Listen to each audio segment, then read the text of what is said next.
Bonjour à tous et bienvenue dans cette nouvelle vidéo. Aujourd'hui, vidéo improbable sur une série improbable, sur un petit bijou passé inaperçu, un ovni. Et je voudrais d'abord remercier mon pote Antoine. Tout d'abord, salut Antoine, merci de m'avoir fait découvrir cette série. C'est pour ça d'ailleurs que je fais cette vidéo aussi en partie, parce que Antoine, c'est quelqu'un qui a vu mon top 10 série, donc de la décennie, que vous pouvez aller voir sur la chaîne, et il m'appelle et il me dit « Tiens, c'est bizarre, t'as pas mis Halt and Catch Fire ». Et je dis que je sais pas, je connais pas, je sais pas ce que c'est que cette série. Et il me dit « Bah, te connaissant, tu l'aurais mis dans ton top 10, voire peut-être top 5 ». Et au bout de 4 saisons de visionner, puisque la série fait 4 saisons, eh ben oui, je la mets, il me connaît bien, hein, je la mets dans mon top 10, je la mets même dans le top 5, je la mets même juste après Better Call Saul, c'est-à-dire que Better Call Saul reste en première position et Halt and Catch Fire entre en deuxième position, même devant Game of Thrones. Oui, vous avez bien entendu, devant Game of Thrones et devant même toutes les autres séries. Voilà, très clairement. Et c'est pour ça que je voulais faire cette vidéo, pour vous parler de cette série chef-d'œuvresque, quasi inconnue, qui est passée sous les radars et c'est totalement incompréhensible. Alors déjà, pour vous annoncer la couleur, pour ceux qui voudraient la voir, vous allez galérer. C'est une série quasi introuvable, c'est-à-dire que vous pouvez trouver la première saison en DVD Blu-ray, je crois, édité chez Wildside, je crois, si je me trompe pas, Wild Bunch, et les autres saisons, tout simplement, vous ne les trouverez pas, ou alors en import allemand, en import italien, ou je ne sais quoi. Bref, c'est une tannée pour les trouver. Moi, j'ai réussi un petit peu à bidouiller, à aller sur les sites, torrent, machin, etc. Bon, bref, en gros, en téléchargement illégal, pour pouvoir tout trouver, puisque c'est une série qui a été diffusée en France, je crois à me tromper, uniquement sur Canal+ à l'époque. Et c'est une série qui date de 2015, donc, ou 2014.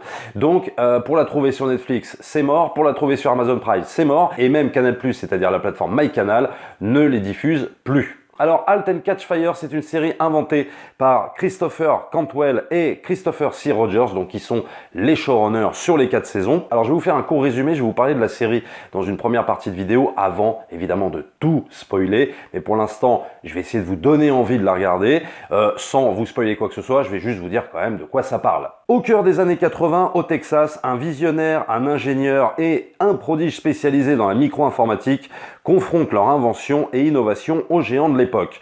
Leurs relations sont alors mises à rude épreuve entre convoitise, jalousie et crise d'ego. Alors qu'est-ce que ça veut dire Halt and Catch Fire dans le jargon informatique? Ça désigne une instruction qui bloque un ordinateur et force l'utilisateur à le redémarrer. Alors c'est vrai que pour l'instant, quand je vous donne cette définition de l'expression Halt and Catch Fire, ça vous dit rien. Et même le résumé, ça vous dit rien. Mais une fois que vous avez lancé la série, et une fois que vous avez progressé un petit peu dans la série, la première saison, la deuxième saison, vous allez vite comprendre pourquoi cette série en fait s'appelle Halt and Catch Fire. Alors il faut remettre un petit peu dans le contexte par rapport à cette série, qu'est-ce qui s'est passé, pourquoi elle est passée sous les radars, pourquoi elle n'est absolument pas connue, si ce n'est qu'il y a quand même des gens qui ont eu la chance de la voir à l'époque, bien sûr, et je suis sûr que parmi vous, il y en a beaucoup qui ont dû la voir également, mais c'est vrai qu'aux États-Unis, c'est une série qui n'a pas démarré très fort, elle est arrivée je crois 1 an après la fin de Breaking Bad, en 2014, elle est arrivée en plein boom de la série Mad Men, et pourtant c'est EMC aussi qui a produit Halt and Catch Fire, mais c'est vrai qu'elle n'a pas eu sa chance, elle n'a pas eu la chance de véritablement exploser. Alors aux États-Unis, elle a été baladée de case en case au gré de 4 saisons, le dimanche soir, donc la plus prestigieuse d'abord, puis après le mardi, puis le samedi, et puis après elle était plus regardée, je crois, sur la 3e saison que par 300 000 spectateurs en direct.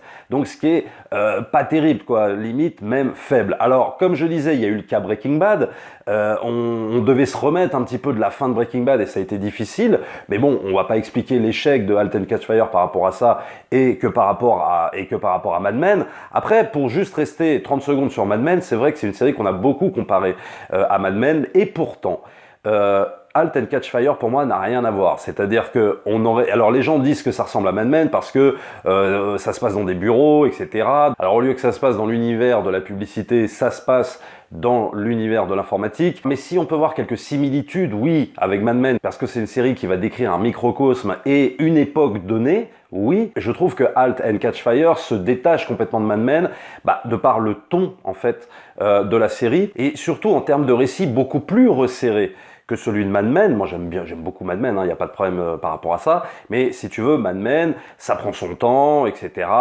C'est une série vraiment qui, pas nonchalante, mais un petit peu quand même. Et puis surtout, Mad Men, c'est une série beaucoup plus cynique que Halt and Catch Fire.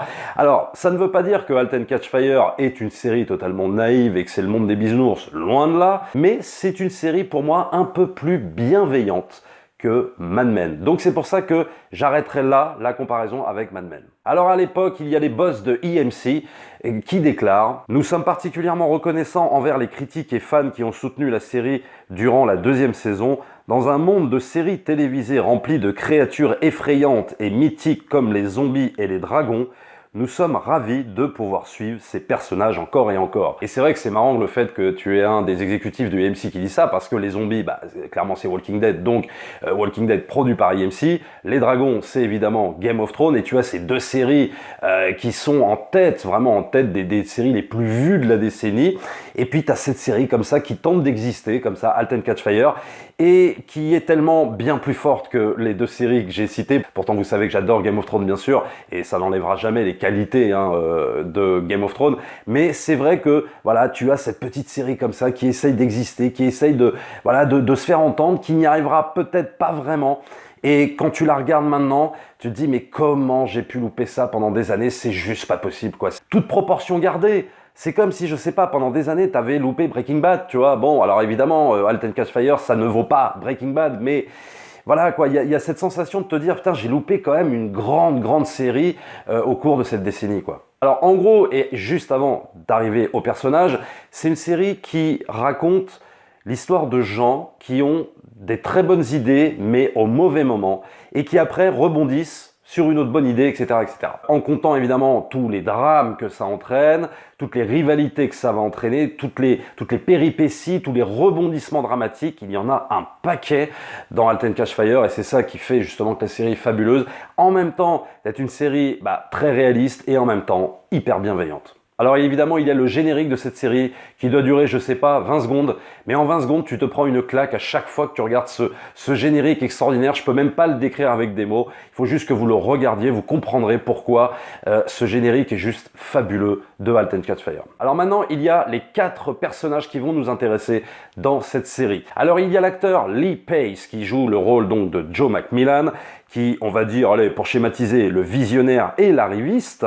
Et Lee Pace, il avait joué dans un film que je déteste, Les Gardiens de la Galaxie, il jouait le méchant, et il jouait un elfe dans The Hobbit. Et c'est marrant parce que tout au long de la série, je me disais, mais je l'ai déjà vu quelque part cet acteur, c'est pas possible.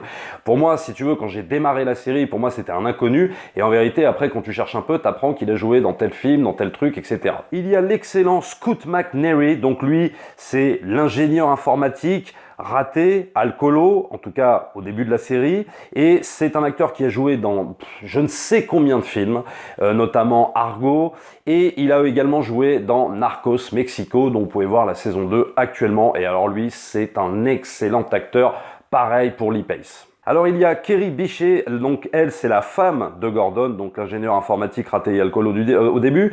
Elle est femme au foyer, ingénieure, mais frustrée. Donc elle aussi, elle gravite autour du monde de l'informatique, mais quand la première saison démarre, elle est très sympa, mais c'est vrai qu'elle n'est pas grand-chose.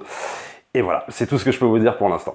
Et pareil, on a pu la voir aussi aux côtés de Scoot McNairy dans Argo. Et la grosse révélation de la série Halt and Catch Fire, vraiment oui, la grosse révélation, je peux le dire, c'est une femme et elle s'appelle Kenzie McDavis, qui est en gros la programmeuse hors pair, géniale, mais alors complètement perdue. Alors elle, c'est extraordinaire parce que je démarre la série et pareil, je me dis mais c'est pas possible, je l'ai vu quelque part et je n'arrive pas à trouver où je l'ai vu. Et d'un seul coup, je réfléchis et je me suis dit mais oui, voilà, je l'ai vu dans le fabuleux épisode de Black Mirror. Elle joue une femme totalement timide dans les années 80, etc. Un super beau épisode, je vais retrouver le titre, je vais vous le mettre, vous inquiétez pas, dans la vidéo. Si vous n'avez pas vu cet épisode de Black Mirror, c'est exceptionnel. Et je me dis, je l'ai vu encore récemment, mais c'est pas possible, où est-ce que j'ai vu Kenzie McDavis? Mais oui, dans le pire des navets de l'année, malheureusement. Terminator Dark Fate. Et oui, voilà, je suis sûr que vous allez vous souvenir, si je vous mets la photo. Elle a joué là-dedans, Kenzie McDavid. Et tu te dis, mais pourquoi t'es allé te fourvoyer dans Terminator Dark Fate? Pourquoi? Mais le talent de cette nana, il est juste incroyable. Et tu vas te fourvoyer dans des bêtises pareilles. Bon, enfin bon, c'est comme ça, hein, qu'est-ce que tu veux? Il faut bien que les acteurs gagnent leur thune aussi. Et c'est vrai que c'est une très bonne actrice. Alors dans la série, elle démarre, elle me fait penser à un personnage d'un film que vous connaissez peut-être pas, peut-être que pour ceux qui sont de ma génération vont connaître un petit peu plus. C'est un film qui s'appelle Some Kind of Wonderful avec Eric Stoltz et Lea Thompson, et vous avez l'actrice qui s'appelle Mary Stuart Masterson et qui va jouer en gros la nana qui est amoureuse de Eric Stoltz. Et Kenzie McDavid, quand la série Halt and Catch Fire démarre, elle me fait vraiment penser à ce personnage-là, personnage un peu de rebelle, loseuse, etc., avec quasiment la même coupe de cheveux, blonde comme ça et tout, et elle est juste extraordinaire, voilà. Alors c'est une série où ça va beaucoup parler informatique. En gros, des fois ils vont parler du DOS, du BIOS, mais des trucs encore même plus compliqués que ça, hein, vraiment. Hein. Et là, tu te dis, quand ça commence, tu te dis, est-ce que je vais m'en sortir? C'est-à-dire, est-ce que je vais arriver à suivre ce qu'il raconte? Est-ce que ça va pas être trop technique, en gros, pour moi? Et pas du tout. C'est-à-dire que même effectivement, quand tu as les personnages qui sont entre eux et qui sont dans des trucs de programme, de lignes de code, de je ne sais quoi, je sais pas moi, changer les cartes mères, etc. et qu'ils emploient des termes, mais tu les connaissais même pas, et pourtant ça va, tu connais un peu l'informatique. Mais eux, quand ils en parlent, c'est encore pire, quoi. C'est le niveau au-dessus, si tu veux. Tu dis, mais c'est pas possible. Et en fait, tu comprends absolument tout parce que le fait qui parlent comme ça, de cette façon-là, avec les mots qu'ils utilisent dans leur jargon à eux, eh ben, ça ne t'empêche jamais de comprendre les situations dramatiques, ça ne t'empêche jamais de comprendre où est-ce que les scènes vont aller, où est-ce qu'ils veulent en venir, et jamais tu n'es gâché par le côté technique des choses en fait. C'est ça qui est extraordinaire dans Halt and Catch Fire, c'est-à-dire qu'ils ont pensé vraiment à ceux qui ne sont pas informaticiens, quoi, tout simplement. Et il ne faut pas qu'ils soient largués, il faut qu'ils rentrent dans la série. Et très franchement, tu n'es absolument pas largué, et je pense que ceux qui sont vraiment très calés en informatique, peut-être qu'ils vont trouver certaines erreurs, peut-être qu'ils vont trouver que certains trucs sont pas forcément hyper authentiques, mais très franchement, il faudra vraiment hyper chipoter pour trouver des erreurs, je pense, dans Halt and Catch Fire. Et le truc, c'est que ça, ce n'est jamais rebutant en fait. Les scénarios sont tellement bien écrits, ça n'entrave jamais la bonne compréhension des scénarios, des épisodes, et là où les showrunners veulent t'emmener en gros. Alors juste avant d'aborder les spoilers, je tiens à préciser que c'est une série, et je pourrais pas forcément en dire plus parce qu'après ça relève du spoiler, c'est une série qui est hyper féministe pour le coup. Mais attention, pas que ça, hein, bien sûr. Mais il y a cette thématique du féminisme qui arrive, mais alors sans que tu l'aies vu venir, mais vraiment, hein, c'est-à-dire que pour le coup, au début, ça commence pas vraiment comme ça, quoi. Et puis petit à petit, plus ça avance, les épisodes, etc., et tu rentres vraiment dans une thématique féministe, mais hyper intelligent, hyper subtil, pas dans un délire écrasant, pas dans un message asséné, c'est hyper fort, hyper subtil, très bien dosé. Et puis surtout, on te fait accepter le fait que tu avais des femmes dans ces années-là qui étaient dans l'informatique, et c'est quelque chose que tu oublies. Tu as l'impression que ce n'était qu'un monde d'hommes, l'informatique. Et même moi, j'en avais cette idée-là. Et eux, ils t'expliquent que non, il y avait des femmes, alors peut-être qu'elles étaient plus dans l'ombre que les hommes, hein, ça c'est une certitude, mais on t'explique que les femmes aussi étaient là, et elles étaient aussi pareil, autant geeks que les mecs et tout ça, et c'est extraordinaire de voir comment cette thématique dans la série est exploitée de manière assez fine. Alors maintenant les amis, voilà, j'espère que je vous ai donné envie de la voir. Je suis obligé de passer au spoiler. N'hésitez pas à regarder cette série, abandonnez toutes les séries que vous regardez, je sais pas moi, la moindre couillonnade sur Netflix, au bout de 3 épisodes où tu te dis « Oh non, c'est lourd, ça fait chier, truc. » Je sais pas moi, l'autre truc que tu regardes sur un autre network, où tu regardes 2 épisodes où tu fais « Oh, c'est un peu lourd, ouais, bof, c'est pas terrible. » Voilà, arrête ça. Essaye de te procurer Halt and Catch Fire et crois-moi, tu ne le regretteras pas. Et puis surtout, c'est une série qui est terminée. C'est une série qui a été bouclée. Il n'y a pas, je dirais, de fin en suspens. C'est une série qui comporte 4 saisons. Voilà, t'es tranquille, comme ça tu sais que si tu la démarres, au moins tu auras la fin. C'est pas comme l'énième série là que tu as commencé à regarder et tu te dis, bah ouais, mais si ça se trouve, la saison 2 elle va être annulée, ou peut-être la saison, je sais pas, est-ce que ça va aller jusqu'à la saison 3, ou j'en sais rien, tu vois. Voilà, Halt and Catch Fire, c'est une série bouclée, donc je te conseille fortement de la regarder. Maintenant, on passe à la partie spoiler. Alors la série commence dans le Texas dans les années 80 avec l'arrivée de Joe McMillan, donc Lee Pace, charisme incroyable, c'est vrai. Personnage mystérieux, ambitieux et arriviste, il prend en otage, entre guillemets, la petite entreprise de Cardiff Electric pour créer le premier ordinateur personnel face au géant IBM. Il emmène avec lui Cameron, donc joué par Mackenzie Davis, la révélation de la série, on peut le dire, hein, très clairement on peut le dire.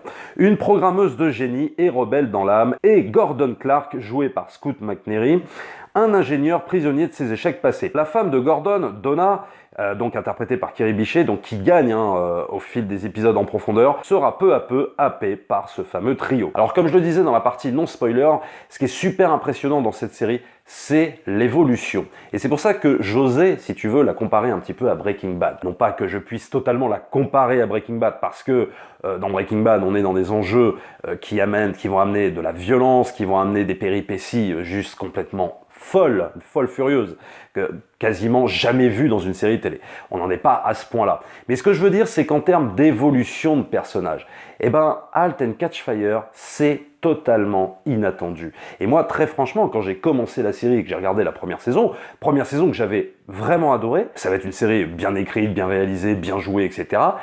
Mais très franchement, quand tu commences la saison 2, et encore plus la saison 3, tu t'attends pas à cette évolution de personnages. Les personnages changent complètement. C'est-à-dire qu'ils ne sont jamais figés dans leur matrice originelle.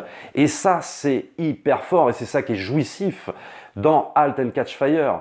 Et on change d'époque, c'est-à-dire que par exemple tu démarres dans les années 80, après tu as 3 ou 4 ans plus tard, après tu as les années 90, ça arrive même jusqu'à 2000, mais c'est juste incroyable, toutes les époques que tu traverses, et tu les traverses avec eux, tu vis ces époques-là, et la retranscription de ces époques-là, elle est quand même assez hallucinante, que ce soit d'un point de vue de la forme, avec l'utilisation de la musique, d'un point de vue de mise en scène. Alors il y a aussi des histoires d'amour dans Halt and Catch Fire, et c'est ce qui fait aussi un petit peu le sel de cette série. C'est-à-dire que en gros, tu as deux couples qui vont se dessiner. Tu as le couple Gordon-Donna, et tu as le couple Joe McMillan et Cameron. Alors, ce couple-là, Joe McMillan et Cameron, bon, on va dire que c'est un couple sans qu'il soit vraiment un couple. C'est-à-dire que c'est donc l'arriviste et la geek de service du moment au départ, qui vont se chercher en fait pendant toute la série. C'est-à-dire qu'au début, allez, ça baise un petit peu à droite à gauche, c'est sympa. Il y a une attirance très très claire, mais qui va se faire et se défaire tout au long de ces 4 saisons. C'est pour ça que je dis vraiment que ce sont des personnages qui vont réellement se chercher. Vont-ils réussir à se trouver? Oui, à un moment donné, mais est-ce que ça va durer? Pas vraiment. Donc en gros, ce sont deux personnages qui évoluent dans le même univers, mais qui sont à l'opposé total, c'est-à-dire que d'un côté tu as une Cameron qui elle est une rêveuse et une authentique, elle rêve pas forcément de gloire et de célébrité, elle rêve d'évoluer juste dans le monde, dans le monde qu'elle aime, c'est-à-dire l'informatique, les jeux vidéo, les trucs en ligne, etc. Et de l'autre côté tu as un Joe McMillan qui lui est tout l'inverse, lui il a des problèmes, il a eu des problèmes dans son enfance, il a des problèmes à régler avec son père, c'est un personnage qui est complètement en proie au doute, mais en même temps qui est totalement arriviste et qui lui rêve vraiment de faire carrière, presque pour faire carrière. C'est-à-dire que lui, l'informatique, on a l'impression, même s'il est passionné évidemment d'informatique, on a l'impression qu'au départ, bon, il fait ça juste pour en tirer de la gloire et de la thune, quoi, voilà, très clairement. Donc c'est marrant de voir que les showrunners aient voulu mettre ces deux personnages ensemble qui n'ont rien à faire ensemble, quoi. Mais il y a quand même un espèce de respect mutuel et un amour, justement, par le fait que à la finale, quelque part, ils sont complémentaires. Et de l'autre côté, tu as l'autre couple, donc Gordon et Donna, ils sont dans un mode de vie de couple tout à fait normal, avec 2 enfants, etc., donc dans les années 80. Et Gordon, c'est le type de mec qui a un talent fou, mais qui n'a jamais pu l'exploiter. C'est un peu, si tu veux, voilà, je reviens avec ma comparaison sur Breaking Bad, Gordon, il me fait un peu penser, oui, à Walter White au départ. C'est-à-dire que c'est le personnage, voilà, sur le côté, qui a du talent, mais qu'on a toujours un peu sous-exploité, qu'on n'a jamais reconnu, qui noie son chagrin un peu dans l'alcool aussi, du moins au départ. Et puis, donc, il est marié avec cette femme qui, elle, était ingénieure aussi, qui a fait des études pour ça dans l'informatique, mais qui n'y est pas arrivée non plus, enfin, tu vois, mais qui a dû mettre sa vie professionnelle de côté pour élever les enfants, etc. Mais ce qui est assez hallucinant quand on te montre ce couple-là, c'est que tu te dis, à tout moment, ça peut clasher. Et ça, tu le sens tout le temps. Et à un moment donné, oui, ça va clasher. Donc là, comme je suis dans les spoilers, je peux spoiler. Et je crois que c'est à la fin de la saison 2, voire début de saison 3, où là, carrément, ils sont en divorce, quoi. Hein. Voilà, très clairement, disons-le. Et ça, c'est hyper bien montré. C'est-à-dire que c'est pas quelque chose qui arrive comme ça sans que tu te dises « Oh, mais comment ça Je comprends pas pourquoi ils divorcent d'un seul coup. » Parce que dans la série, on te l'a montré comme ça tout le temps, en fait, que une étincelle peut tout faire péter entre eux. Et pour rester sur le thème du couple, bah, en gros, il va y avoir, donc, évidemment, ces deux couples, hein, donc Donna, Gordon, et de l'autre côté, Joe McMillan et Cameron, mais en même temps, il va aussi y avoir des couples entre les deux femmes et les deux hommes. Alors, ça va pas être évidemment des histoires homosexuelles, on n'est pas du tout là-dedans dans cette série, mais le truc, c'est que c'est des hommes et des femmes qui vont s'attirer, en fait, entre eux, et qui vont, quelque part, être complémentaires, mais aussi se bouffer, quoi. Mais il y a une attirance vraiment en termes d'esprit qui est très très claire. Les deux femmes et les deux hommes ensemble, ils vont beaucoup se confronter, ils vont s'aimer, ils vont se détester. Il va y avoir tout ça en fait qui va se jouer dans cette série et c'est juste passionnant à ce niveau-là. Ce qui fait leur force dans un premier temps constitue aussi leur faiblesse. Trop d'envie, trop d'ego à gérer, trop d'idées. Ça va être deux hommes, deux femmes qui resteront dans l'ombre, même si on pense à beaucoup de moments qui vont enfin émerger. Et pendant qu'ils se démènent, tu vas avoir des Bill Gates, des Steve Jobs, des Yahoo, qui eux, d'un seul coup, tu les as jamais vus, et hop, paf, c'est eux qui vont émerger. Et d'ailleurs, il y a une phrase qu'on peut retenir dans la série, qui va revenir comme ça, à certains moments. L'ordinateur n'est pas le truc, mais le truc qui amène au truc. C'est-à-dire que ce sont quatre personnages qui recherchent, qui ont un coup d'avance sur tout le monde. Mais le problème, c'est qu'ils avancent dans le noir. Et ils ne semblent jamais trouver la lumière, et pendant que les autres, sortis de nulle part, la trouveront avant eux. Alors il y a Jamie Zawaski, cofondateur de Netscape, qui dira sur la série, de façon plutôt négative, « C'est juste un soap-opéra stupide à propos d'un groupe de gens atteints de la malédiction d'avoir inventé absolument tout 2 ans avant que cela n'arrive, d'avoir compris parfaitement les implications que ce qu'ils faisaient aurait des décennies plus tard, et puis de se planter quand même. Je pense qu'ils sont en fait en enfer. » Qui dit évidemment de manière totalement négative, donc moi je vais pas le rejoindre, hein, que c'est un soap-opéra stupide bien évidemment, mais il y a du vrai dans ce qu'il dit et c'est vrai que c'est ça quoi, c'est-à-dire que c'est des personnes qui à chaque fois trouvent les choses avant tout le monde, mais qui n'y arriveront jamais et qui après vont rebondir sur la prochaine idée. C'est-à-dire que en gros, dans la première saison, on a la volonté de construire un ordinateur pour concurrencer IBM, mais un truc portable. Dans la deuxième saison, on commence à être dans les balbutiements du jeu en réseau, alors qu'on est quand même encore en plein dans les années 80, on sait même pas ce que c'est les jeux en réseau, quoi, tu vois. Dans la troisième saison, on continue d'exploiter ce système de jeux en réseau. On est aussi dans l'élaboration de jeux vidéo, bon, même si effectivement les jeux vidéo existaient déjà, mais un nouveau type de jeu vidéo. Et puis dans la quatrième saison, là, on arrive carrément au moteur de recherche. Alors là, quand on te parle de moteur de recherche maintenant, ça te paraît, voilà, c'est comme si je te disais l'annuaire dans les années 80. Mais à l'époque, ça n'existait pas, quoi. Moteur de recherche, qu'est-ce que ça veut dire? Comment on le construit? Sur quelle base? Surtout qu'il y a plein d'autres entreprises qui sont aussi sur les histoires de moteurs de recherche. Et dans la série, dans Halt and Catch Fire, on invente ce système-là, on essaye de percer, on essaye de voir comment on peut émerger avec ça. Et vont-ils y arriver? C'est tout le truc de la série, quoi. Par exemple, dans cette troisième saison, il y a Cameron qui se lance dans un jeu vidéo solo. C'est-à-dire que dans la deuxième saison, il y avait Mutiny, donc qui était une entreprise de jeux en réseau avec une espèce d'élaboration de chat et tout ça. Et après, l'entreprise s'effondre parce qu'il y a un moment donné, ils ont été trop gourmands. Il y a des rivalités, il y a une rivalité qui s'installe entre la femme de Gordon, donc Donna, qui elle a enfin percé si tu veux, et qui va faire à un moment donné, pas de l'ombre à Cameron, mais disons qui va jouer sur d'autres intérêts en fait que celui de Cameron, pendant qu'un Joe McMillan lui va évoluer façon Steve Jobs, mais c'est super impressionnant, hein.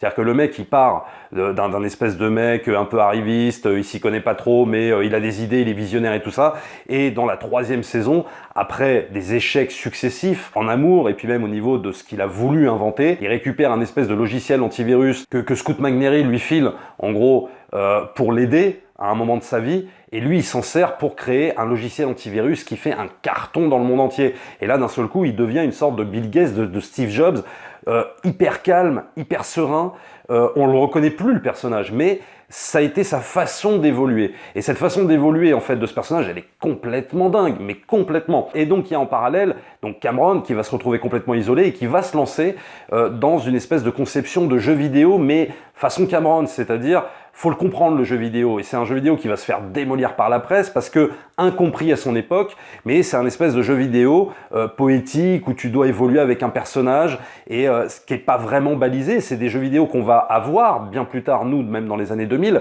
mais Mais tout ça pour dire que Cameron était en fait en avance sur son temps, mais trop en avance sur son temps. En fait, ce sont des gens qui sont trop en avance sur leur temps, donc ils ne peuvent pas percer en leur temps en fait. Alors c'est vrai qu'on parle souvent dans cette série du personnage de Cameron, donc le premier personnage féminin.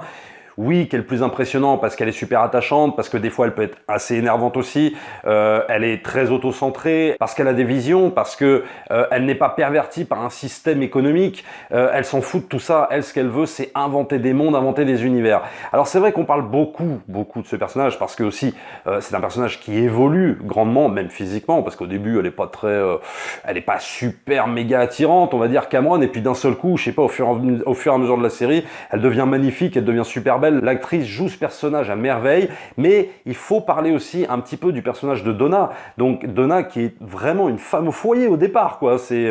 Elle est absolument rien du tout, si ce n'est qu'elle est attachante, elle est jolie, elle est sympa, mais elle n'arrive pas à percer dans ce monde-là, en fait. Et puis, petit à petit, ça va venir, elle va se mettre en collaboration avec Cameron et tout ça, jusqu'à devenir une femme d'affaires redoutable. Dans la 4e saison, c'est juste affolant ce qu'elle est devenue, tu vois, le parcours de ce personnage.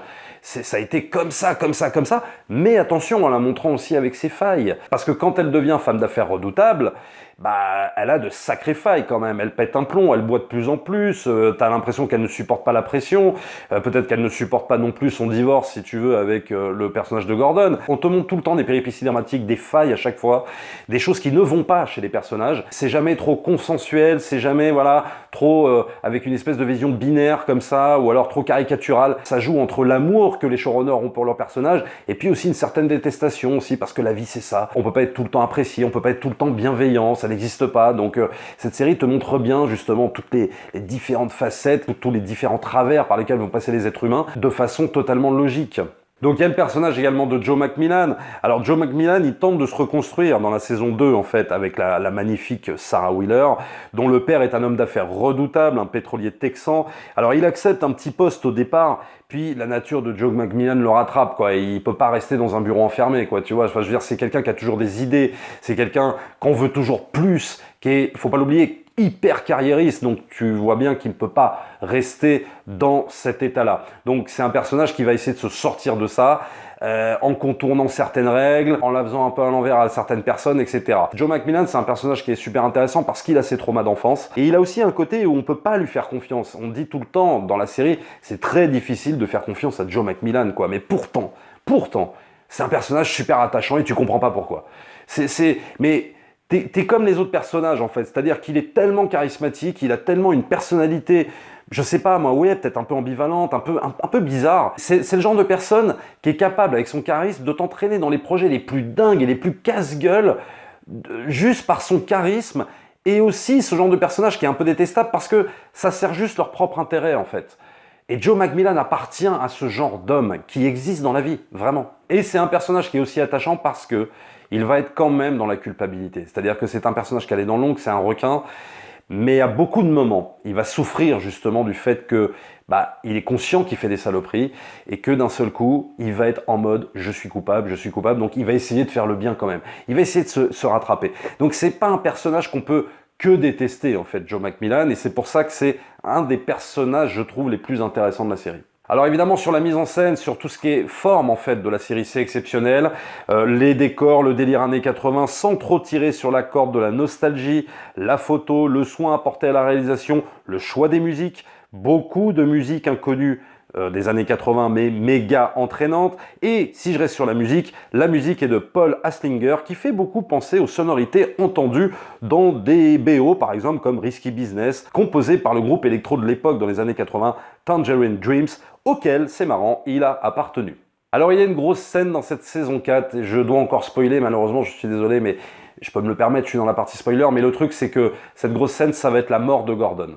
Donc la mort d'un personnage hyper emblématique, bien évidemment, et le truc c'est que j'ai presque envie de la qualifier d'inattendu. Pourtant, on nous a prévenu tout au long de la série qu'il pouvait mourir en fait à chaque instant.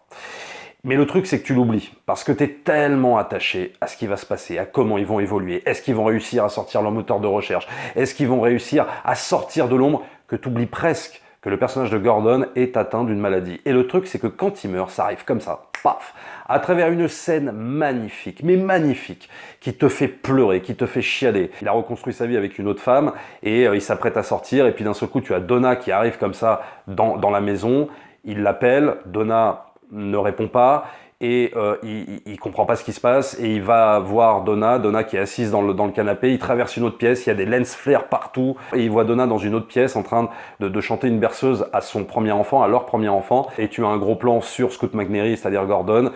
Et le plan d'après, c'est il est mort, quoi. Et c'est une scène, mais il faut la voir, quoi. Je peux même pas te la décrire comme ça. C'est une scène qu'il faut absolument voir. Et d'un seul coup, la mort de Gordon, mais genre, elle est mais bouleversante au possible. Ce qui suit aussi la mort de Gordon, quand on emballe tous les vêtements, tous les objets ayant appartenu à Gordon, il y a Cameron qui essaye, pas de détendre l'ambiance, mais d'essayer de mettre de la musique et tout ça, et elle met le disque Brother in Arms de Dire Straits, Far Away From Me. On te met ce morceau pendant que tout le monde emballe les affaires de Gordon et tout ça. C'est juste mais déchirant, c'est juste encore envie de chialer. C'est deux scènes vraiment que j'ai vraiment envie de retenir de la série. Il y en a beaucoup que j'ai envie de retenir, hein. C'est vraiment une des scènes marquantes de la série. Parce qu'on est dans la tristesse, mais aussi on est dans la bienveillance et on est aussi dans les regrets, les remords, ce qu'on n'a pas pu dire, comment on a considéré Gordon, etc. C'est juste deux scènes fabuleuses. Cette mort, elle est belle face à l'échec, comment les personnages rebondiront. Belle aussi parce que nos personnages, tous dingues en début de série, se sont assis et ont mûri. Au début, ils sont tous un peu dingues, ils sont tous excités, ils ont tous des envies, ils ont tous des trucs.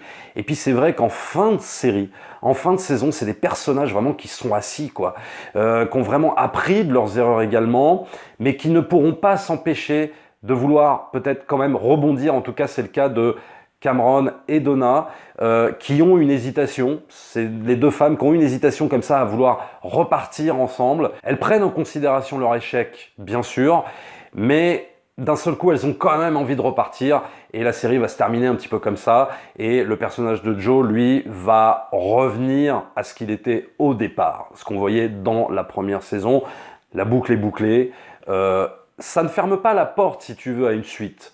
Mais pour moi, il y a une réelle fin, voilà. Et ce serait bête de faire autre chose que ce qui a été raconté, parce que je vois pas même ce qu'on pourrait raconter, à part redire encore les mêmes choses. Et je crois vraiment que la série, là, a une véritable fin. C'est une série admirable. Allez, au rayon des petits reproches quand même, je vais peut-être aller soulever que il y a des situations qui, pour moi, se résolvent un peu facilement. C'est-à-dire qu'on met en place des choses. On met en place des éléments dramatiques, et alors pour les résoudre, des fois ça peut se résoudre dans le même épisode, ou alors des fois limite un peu dans la scène d'après.